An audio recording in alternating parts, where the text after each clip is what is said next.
Jamil Bitar, bonjour. Bonjour. La force française Barkhane et la force européenne Takuba quittent le Mali. C'est une bonne ou c'est une mauvaise nouvelle? C'est une très bonne nouvelle parce que c'était le souhait, le vœu de la population malienne.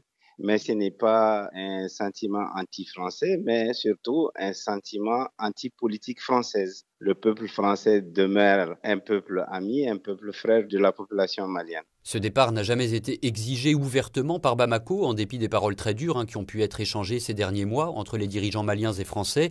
Est-ce que ce départ était souhaité malgré tout, ou est-ce que vous pensez qu'il a pris les autorités de court? Non, c'était souhaité, c'était prévisible parce que l'atmosphère était polluée. Les forces françaises n'étaient pas là pour résoudre les questions de sécurité, mais pour des raisons inavouées. Et c'est ceci qui était mis pratiquement à jour. Cette raison inavouée, ce serait, comme l'a récemment déclaré le Premier ministre de transition, Choguel Maïga, que la France et Takuba auraient eu pour projet de diviser le Mali, de le couper en deux. Le Premier ministre Choguel ne fait que relater, et c'est la voix des sans-voix.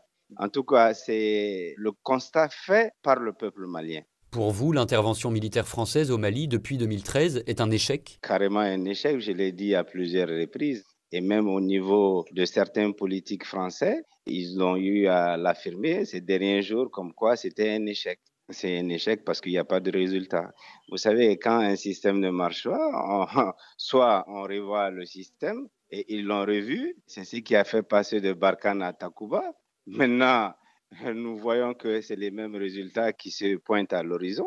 Mais Serval avait quand même libéré le nord du Mali de l'occupation djihadiste. Pendant plus de 10 mois, en 2012, les 2 tiers du pays étaient administrés, occupés par Achmi, Ansardine, le Moudjahou. Excusez-moi, Kidal était devenue la cité interdite. Mieux que ça, chacun d'entre nous comprend maintenant ce qui s'est passé réellement. Même dire que la France avait été invitée à venir assurer cette sécurité terrestre, nous avions des preuves aujourd'hui comme quoi ce n'était pas le cas. Le Mali a été envahi par les troupes françaises. Ce que vous n'avez pas pardonné à l'armée française, c'est le traitement à part de Kidal. Le fait que les ex-rebelles indépendantistes aient été considérés comme des acteurs politiques, ils sont d'ailleurs aujourd'hui signataires de l'accord de paix de 2015, et pas comme des terroristes. Mais c'est clair, c'est clair.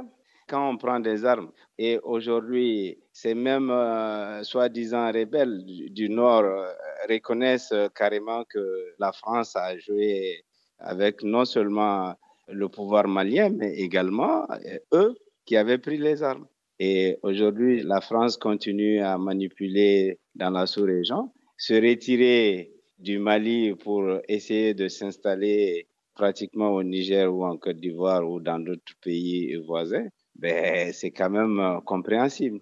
Pour la suite, vous êtes confiant dans le fait que l'armée malienne et son allié russe pourront faire mieux que Barkhane et Takuba? Bon, notre premier choix, c'est que notre armée soit en mesure d'assurer la sécurité des Maliens. C'est ça le plus important. Maintenant, le choix des partenaires, que ce soit les Russes, que ce soit d'autres, nous estimons que l'essentiel pour nous, qu'il y ait des résultats.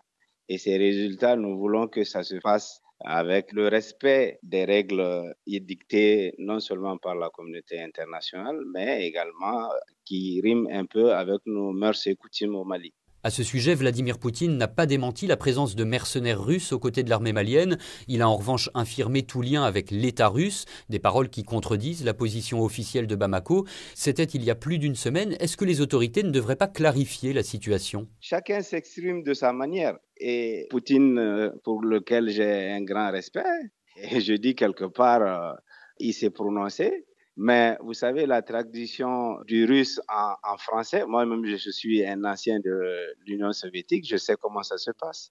Tout de même, formateurs ou mercenaires, le nombre d'hommes, les objectifs, tout cela n'est pas connu des Maliens, alors que la Russie est à présent le principal partenaire sécuritaire du pays. Ce n'est pas un problème? Vous savez, il y a des choses qui ne se disent pas et il y a des choses qui se disent.